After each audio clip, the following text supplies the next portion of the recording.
कुछ लोग कहते हैं कि मेहनत से सब कुछ हो जाता है और कुछ कहते हैं कि परमात्मा के मन में जो योजना है उसके अनुसार ही सब कुछ होता है। तब हमारी यहाँ भूमिका क्या है? अगर सब कुछ पूर्व नियोजित है तो हम क्या हैं? और अगर सब कुछ पूर्व नियोजित नहीं है, मेहनत से सब कुछ हो जाता है, तो ईश्वर की जो बृहत इच्छा है वह तुच्छ हो जाती है। इसलिए यह भी तो संभव नहीं है। इस स्थिति में कर्म की चेष्टा का मूल्य और पूर्व निर्धारित वस्तु का मूल्य कहाँ तक है? पहली बात, तुम जो चेष्टा करते हो, काम करते हो, उस काम को करने की बुद्धि, काम करने की शक्ति और काम करने की कुव्वत कहाँ से आती है? जो बुद्धि है वह तुम्हारी नहीं है। तुम्हारी जो कर्म चेष्टा है और कर्म प्रचेष्टा है, उसकी मालकियत तुम्हारी नहीं है। तब बात क्या है?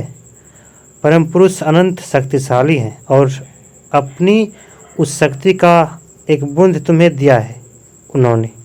वे चाहते हैं कि बच्चे आपस में खेल कूद ना करें, खेल कूद करे, तर्क करे, वो प्रेम से लड़ाई भी करे और अंत में मेरे पास आ जाए। तो परम पुरुष के बच्चे जो करते हैं वह उनकी शक्ति से, और परम पुरुष जो करते हैं वह अपनी शक्ति से। तुम्हारे पास जो शक्ति है वह सीमित है और उनके पास जो शक्ति है वह अनंत है। तुम्हारी कर्म चेष्टा परम पुरुष की बृहत कर्म चेष्टा का अंश मात्र है। जैसे खिलौने में चाबी लगा देने से वह चलना शुरू कर देता है, ठीक उसी तरह का संबंध मनुष्य और परम पुरुष का है। यह मनुष्य खिलौने के समान और परम पुरुष चाबी के समान है। यह बात मनुष्य और परम पुरुष के संबंध का दृष्टांत मात्र है।